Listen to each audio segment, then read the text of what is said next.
old Silk Road ran westwards from the ancient capital of Chang'an, through the yellow-tinged countryside, crossed the Yellow River, that mighty river of China, and continued across the great Gobi Desert to the west.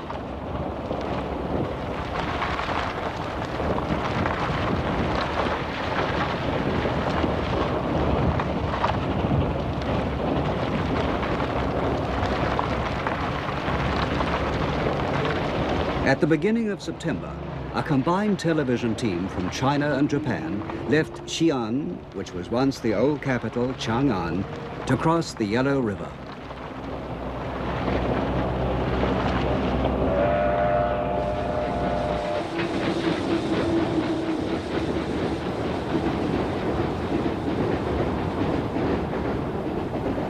The Yellow River is the mammoth stream which gave birth to the civilization of ancient China and nourished it.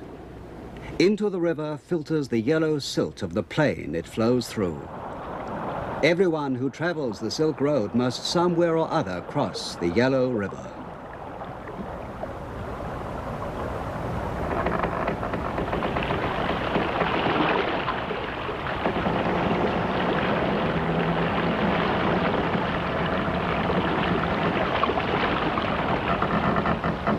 On the banks of the river, our team saw huge water wheels, used to irrigate the land with a fertile and yellow river water. They were almost 18 meters or 60 feet in diameter, each with 68 ladles.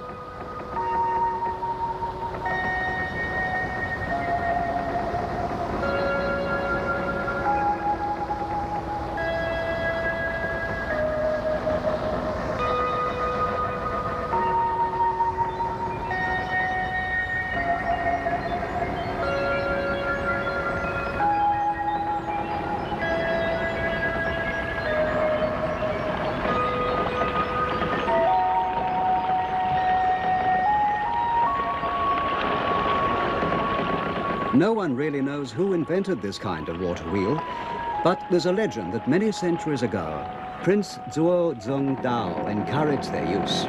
They're still called Prince Zuo's wheels.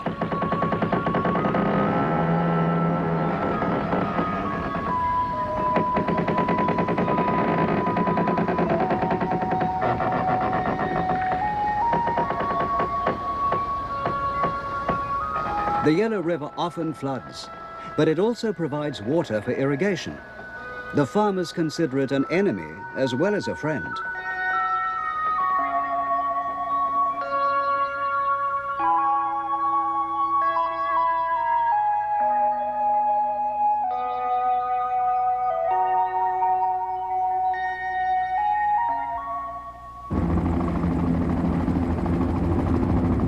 Here, alongside the Yellow River, is a city, Lanzhou.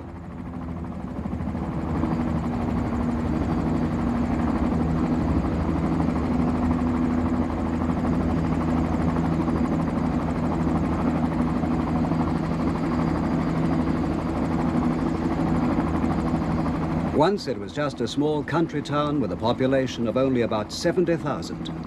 Since the birth of the new China, though, it's become an important industrial city. Today, travelers cross the Yellow River at Lanzhou.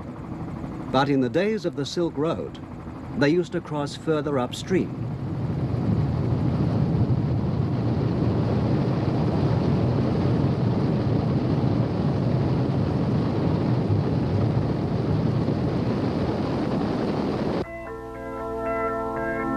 This is a strange sort of boat for crossing the river, Yangpi Fazu. It's a kind of raft made from inflated goat skins.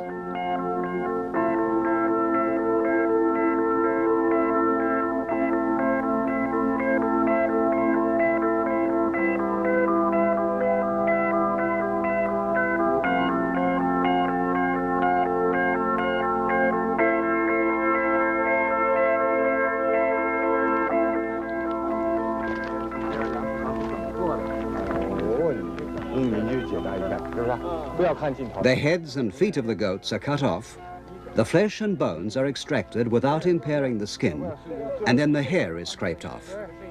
Sometimes quite big rafts are constructed by using several skins.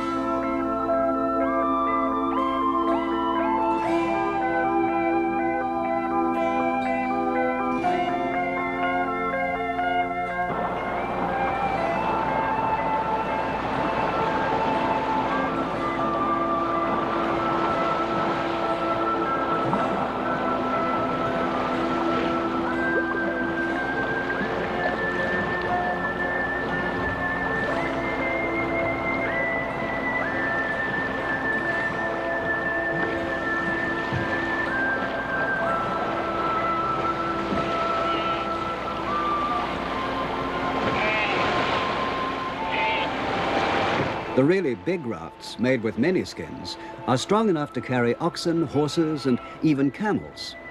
The ancient travelers along the Silk Road must have used rafts something like these.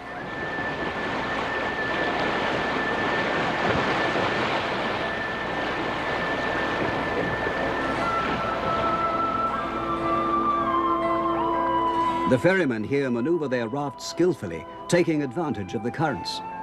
They can even cross where there are rapids by steering diagonally.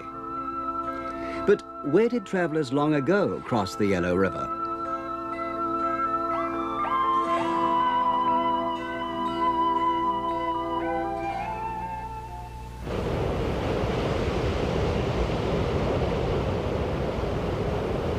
Today, one of China's major hydroelectric dams has been constructed here.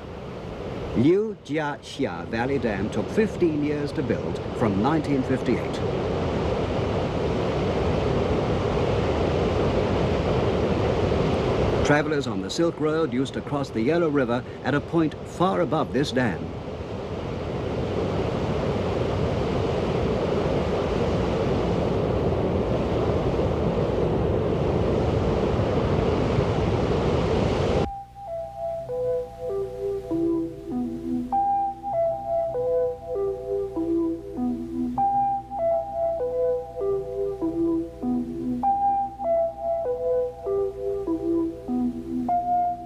After the dam had been built, most of the Silk Road near the river disappeared under the waters of the new artificial lake.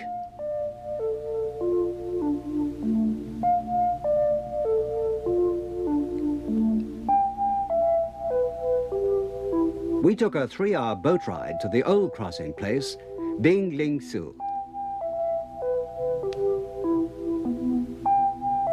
You can only visit this spot by boat for a short time in the autumn, when the water level is at its highest. It was the first time a television crew had ever been here.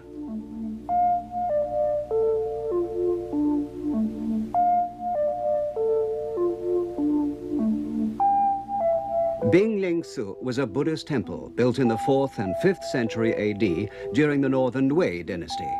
It flourished for about 1,000 years.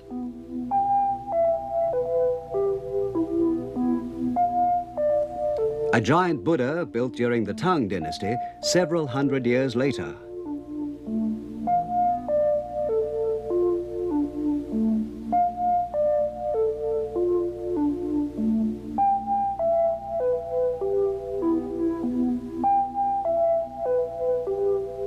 It's almost 27 meters or 90 feet high.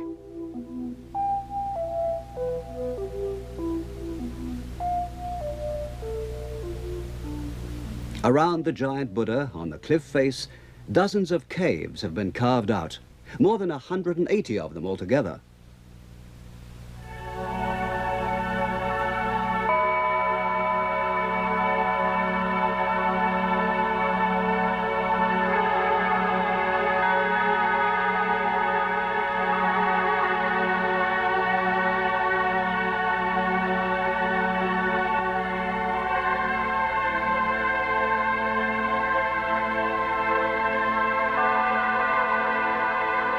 Years of erosion have worn away the features of the rock-carved Buddha, but he still seems to smile benignly.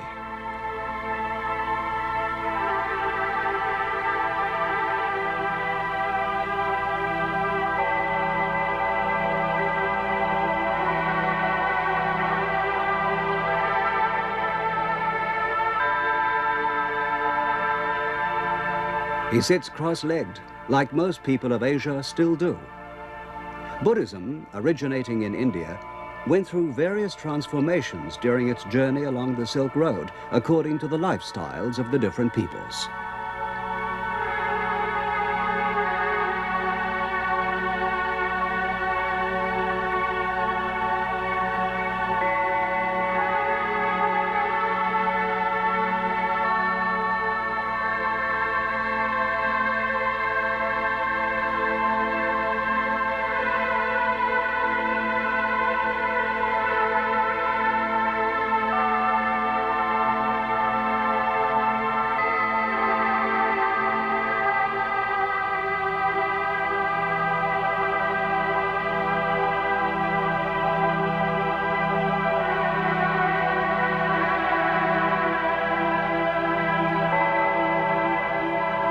When the autumn's over and the waters begin to recede, this place becomes a group of isolated hilly islands.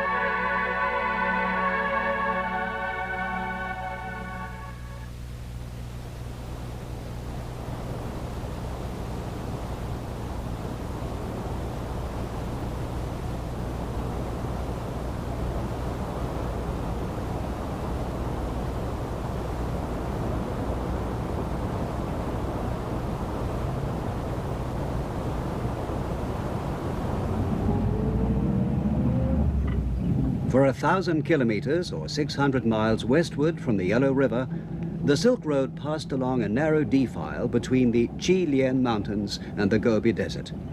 This defile is called the He Corridor, and during its long history, it's been controlled by many different peoples. Perhaps the most powerful of all these peoples were the Huns, the nomads on horses whom the Chinese called Xiongnu. They controlled this corridor at the start of the Han dynasty in the 2nd century BC.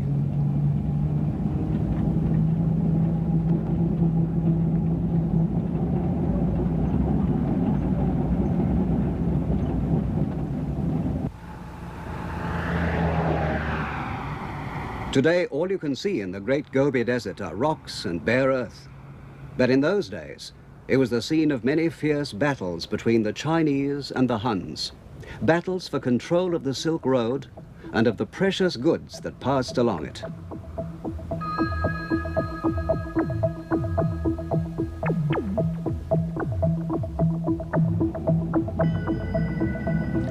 China's famous Great Wall was originally built as a defense against the Huns. And as the power of the Huns grew, so the wall was extended westwards.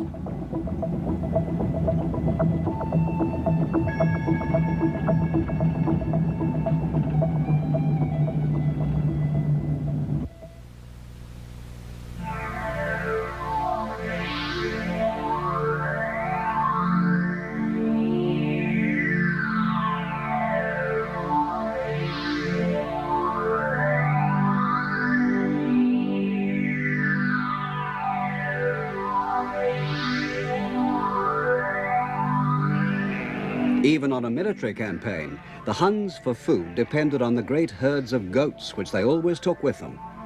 This was why the Great Wall only had to be high enough to prevent goats and horses from jumping over.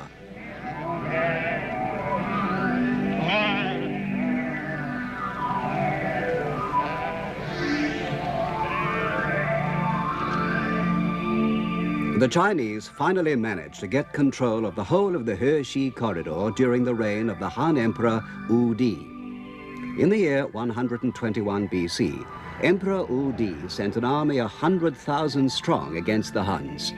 In one battle, the Chinese took 150,000 Han prisoners.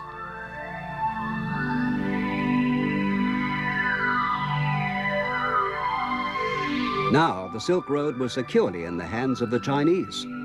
They defended it like a military installation, and along the corridor they established 4 strongholds. One of the reasons the Emperor Wu Di had so much trouble with the Huns was because they had much better horses, the so-called heavenly Western horses. And one of the reasons Wu Di wanted to extend his power westwards was to get his hands on a supply of these horses.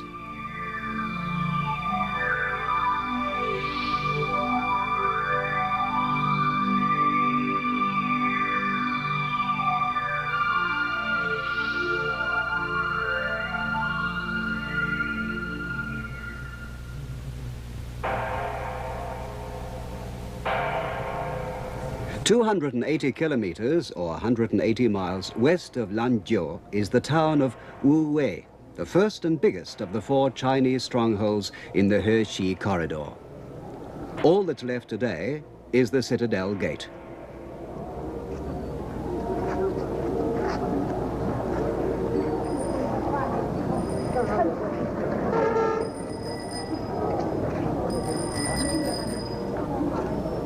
Recent excavations have brought to light an object which gives us an idea of how obsessed Emperor Wu Di was about obtaining those horses.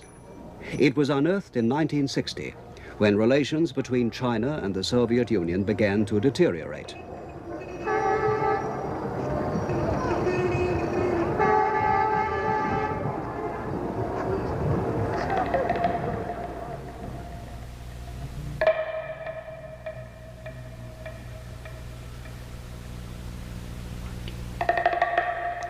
The Chinese began to build underground air raid shelters, and during excavations they came across the tomb of a Han Dynasty general.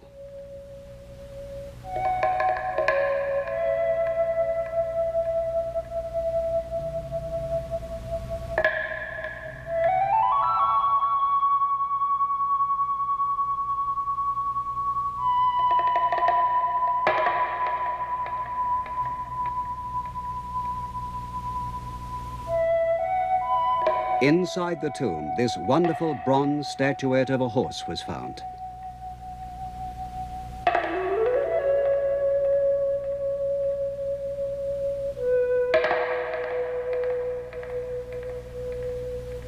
His feet seem to fly through the air, and his nostrils are drawn back as though he were neighing.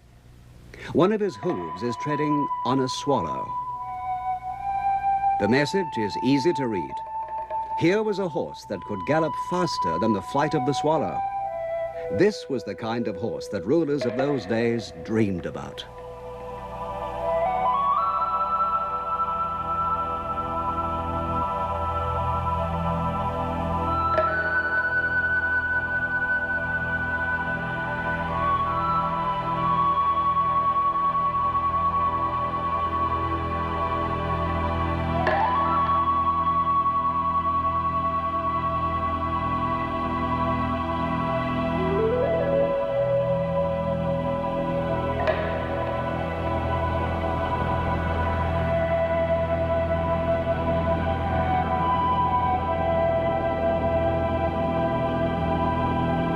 So marvelous seemed the Han's cavalry that the Chinese called the horses heavenly Western horses. And it was these the Han Emperor Wu Di admired so much. Over the ages, Chinese emperors have sent messengers westwards in search of the heavenly Western horses. And they sent rolls of silk to pay for the horses, because in those days, silk was a form of currency in China.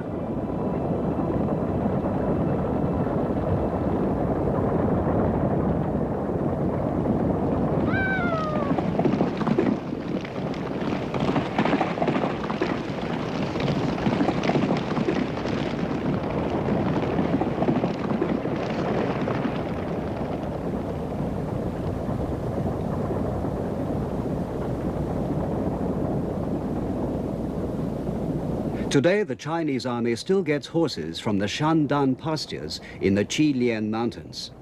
Horses descended from the ancient heavenly horses are still bred here, and the pastures have a continuous history of 1,300 years. When these pastures were established during the Sui dynasty in the 6th century AD, a herd of 100,000 horses grazed on them. The modern horses have been interbred with smaller but tough Mongolian ponies, and with the big Kazakh horses, and today there's a herd of 200,000 in Shandan.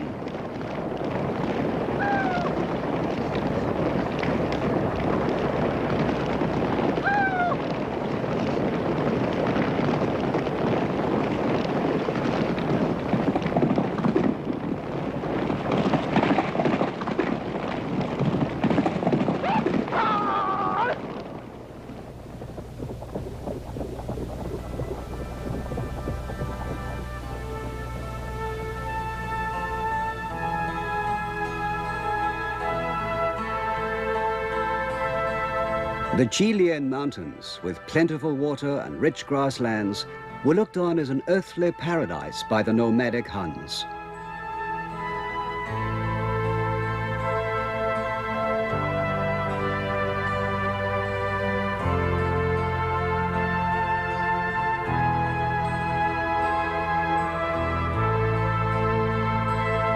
They came from the Yanji Mountains, which were also called the Rouge Mountains.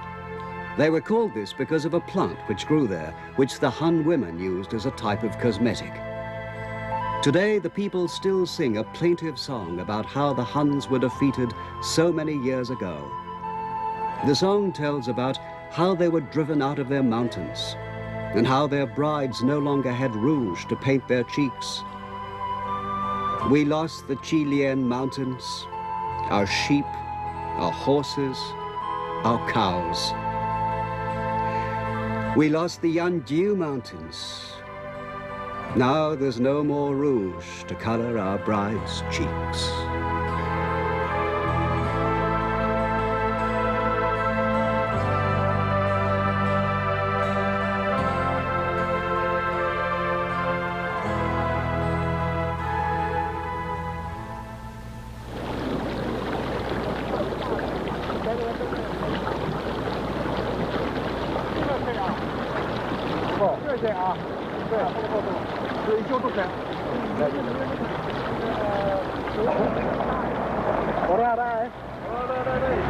The rivers that flow through the Gobi Desert run in many channels which look like tangled threads, and they often change course.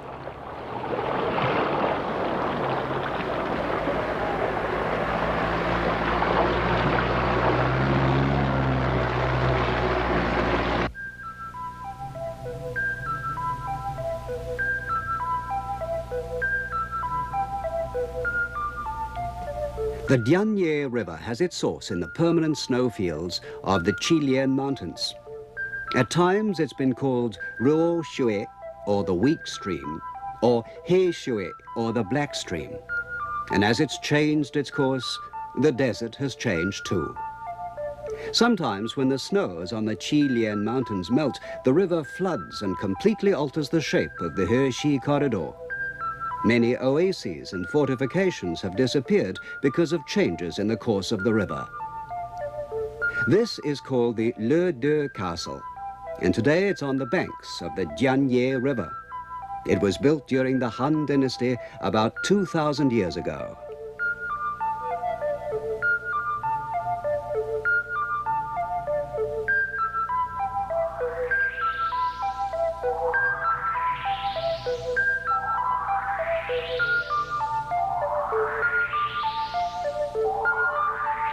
But no one knows who built it or when it was destroyed.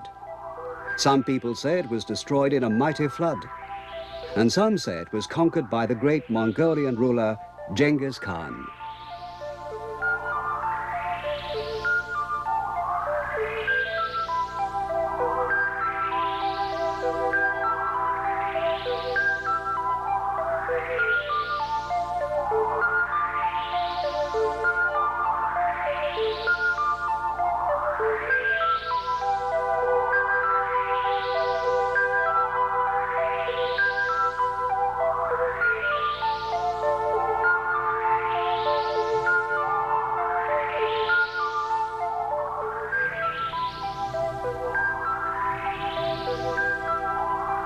In ancient China, a castle wasn't just a military structure.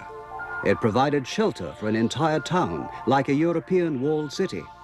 Soldiers, merchants, and craftsmen all lived together within its walls. Perhaps among the merchants who lived here, there were some with blue eyes, traders from the West.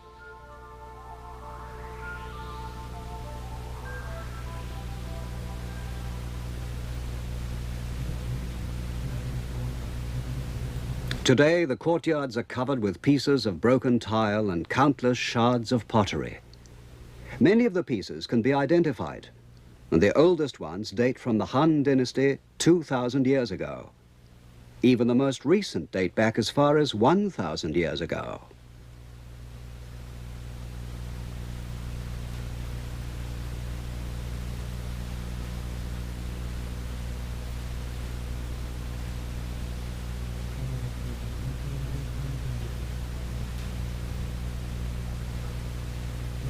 It seems strange to see the broken remains of things people made so long ago scattered at your feet. They say you can never guess what you'll find if you dig deep enough. But so far, no serious archaeological work has been done here.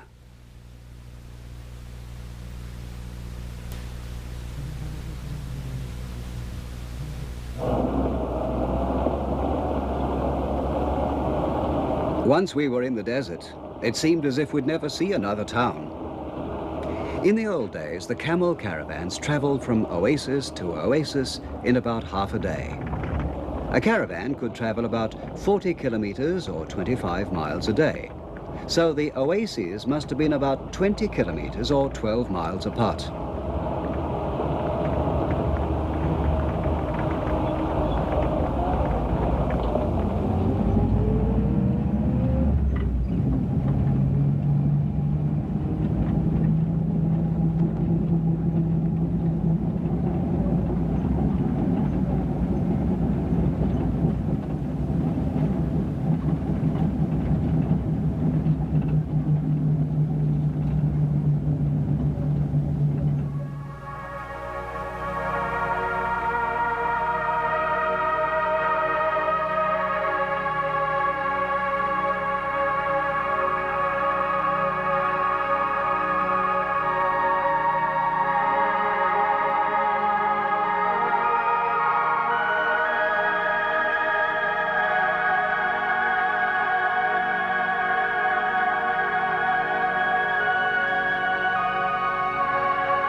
Halfway along the Hershey corridor, we saw camels for the first time. From this point westwards, the camel is an essential part of the lives of the people.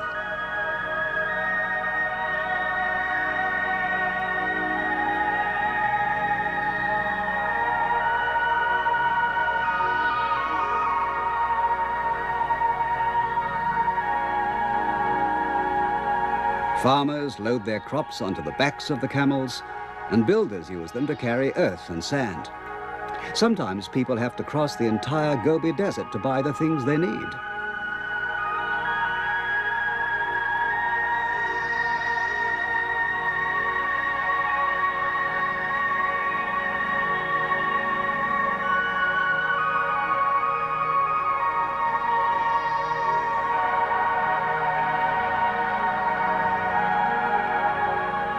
Here's one of the oases. It's mid-afternoon, so most of the grown-ups are sleeping, and the only voices you can hear are those of children.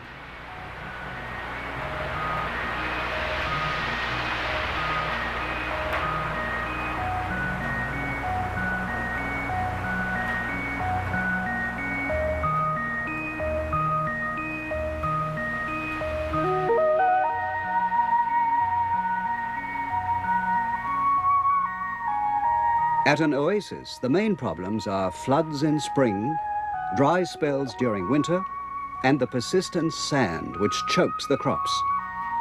One young man working in a cabbage field said that everything they have today is the result of a never-ending battle with nature.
The town of Jiangye is surrounded by rich, fertile land. It's the biggest oasis town in the whole of the Heshi corridor. One of those 4 Han Dynasty strongholds was here, the second largest of the 4. This town was a great center of trade and barter for goods from the west and the east. During the various Chinese dynasties, officials were sent here from the capital to take control of the markets, and many merchants from the west used to gather here. In the 7th century AD, during the Sui dynasty, we know from records that merchants from no less than 27 countries were invited to Jiangye for what we'd call today an international trade conference.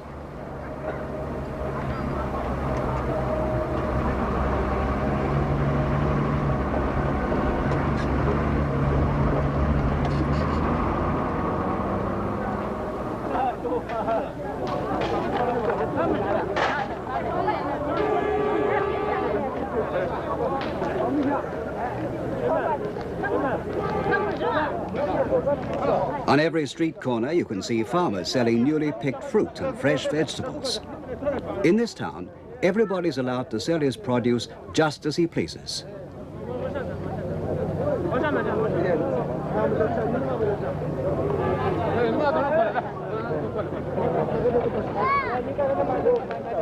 As in many eastern countries, the people rest during the hot afternoon, and by midday the streets are full of people on their way home.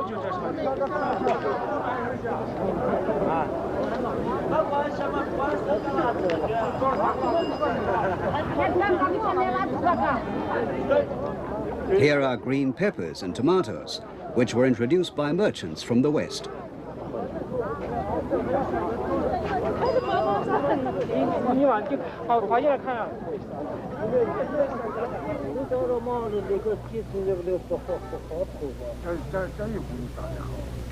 A couple of old men are playing a kind of Chinese chess. In Jiangye, the streets are always full of the friendly chatter of innumerable people. It's a pleasant place to come to when you've been traveling across the desert.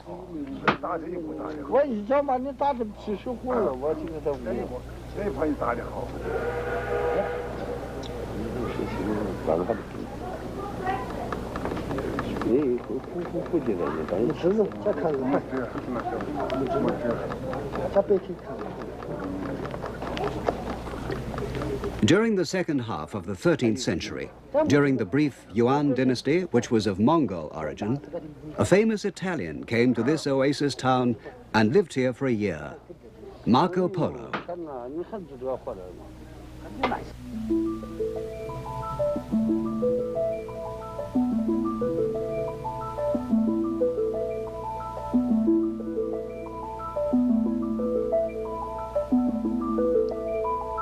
Marco Polo had arrived from the Pamirs via the Heshi corridor, and he wrote about Jiangye in his diary.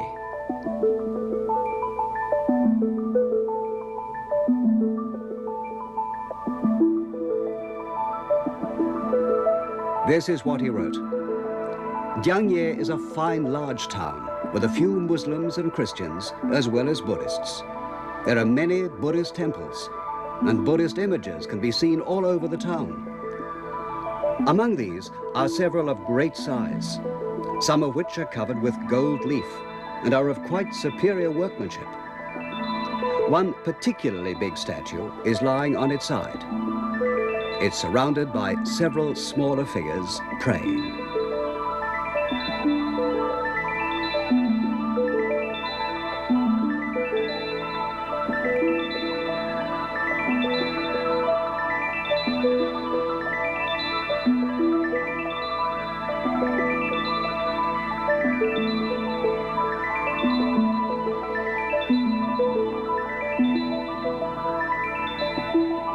Marco Polo was talking about the Nye Pan Buddha, which still exists today. It's more than 35 meters or 100 feet long and was made in the year 1098. So it was already more than 200 years old when Marco Polo saw it.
Although it's true that the Chinese first really opened up the He corridor, they only actually controlled strongholds and important sections of the route.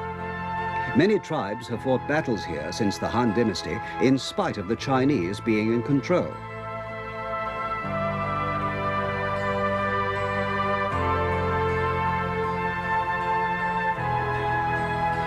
The merchants from the west came through here with their camels on their way to Chang'an, and most of them were members of small tribes from Central Asia. Many of those tribes are only known today because their merchants once used to frequent the He corridor.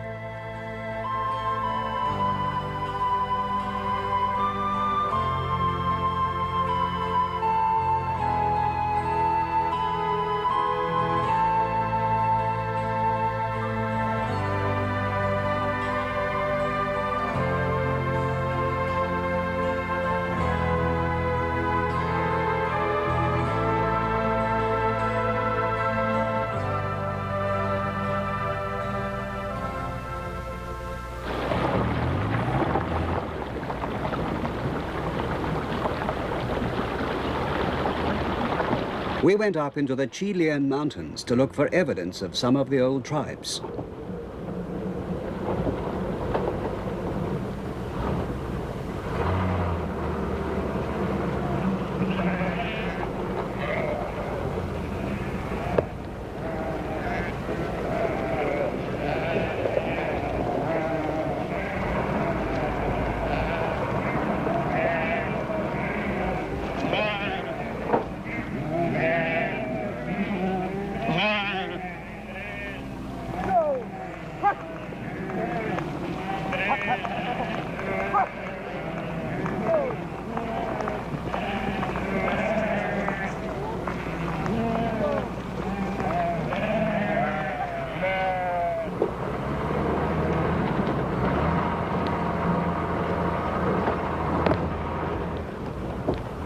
Here we're about 200 kilometers or 120 miles off the Silk Road. And in these foothills, a number of nomadic people are still living. They include Uighur and Hui tribesmen, Tibetans, and Manchus. We often saw people on the move with their tents carried on the backs of their yaks, followed by herds of goats.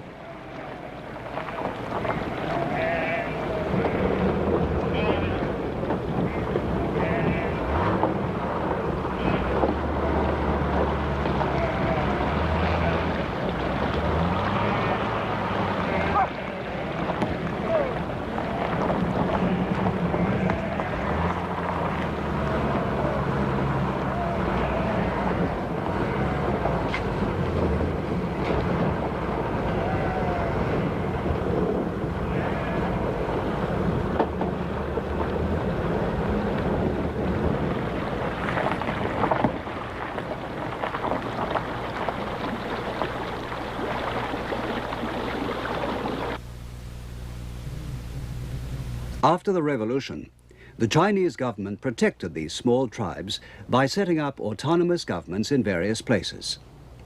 We visited the Sunan Uighur Autonomous Region, which is almost 3,000 meters or 10,000 feet above sea level.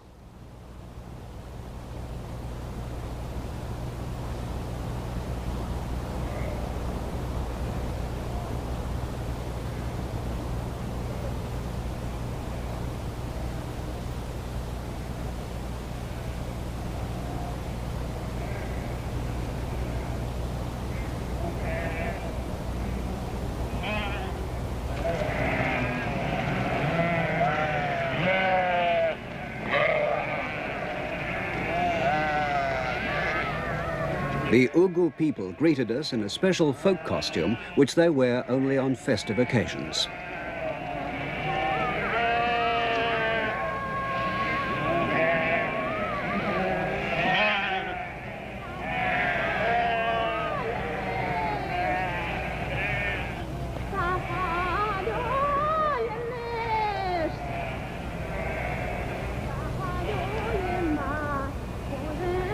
In their own language, the Uighur people call themselves Uyghurs.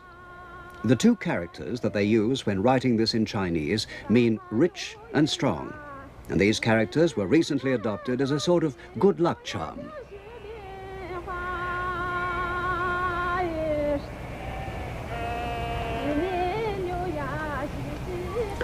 The clothing of the Uyghur people is rather like that in Tibet, but their features are more like Mongolians. They speak the Uyghur language, and their religion is Lamaistic Buddhism, like the Tibetans. But there are no records to suggest which of the ancient Silk Road tribes they're descended from. The tribe has no writing system of its own, but today the young people are studying Chinese, including Chinese characters, and many of them have adopted Chinese names.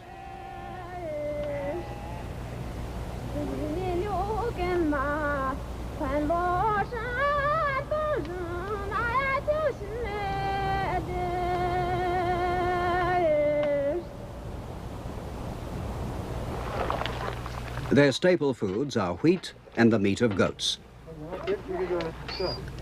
This is a kind of soup made from yak's milk and tea leaves, their only source of vitamin C.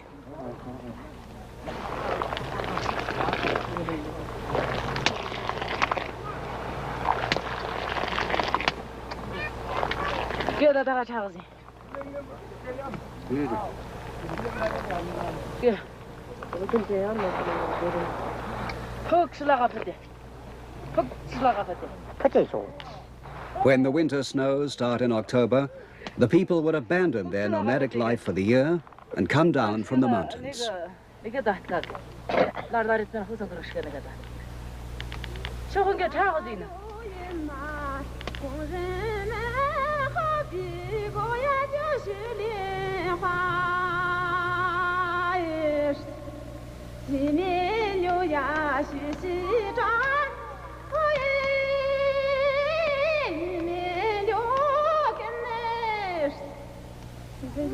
The Great Wall of China is almost 5,000 kilometers long, or 3,000 miles. And at its western end is a huge fortress.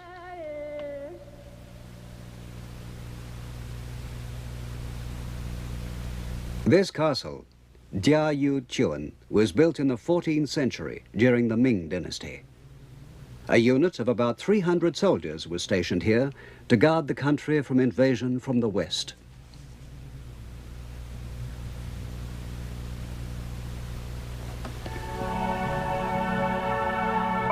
A path only wide enough for a single horse climbs the castle walls. If a soldier who'd been on patrol arrived to warn of an impending attack, he could enter the castle directly by this path.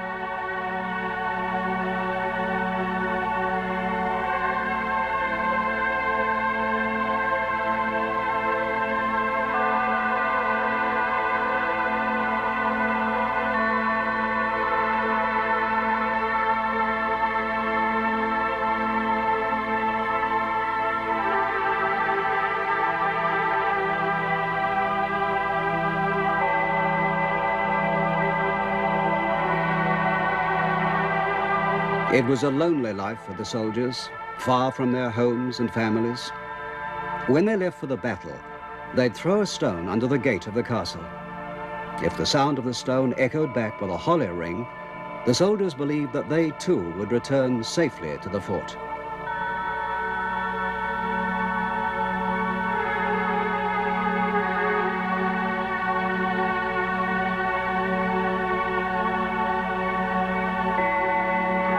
Fierce dragons on the castle walls faced the direction of danger, the west.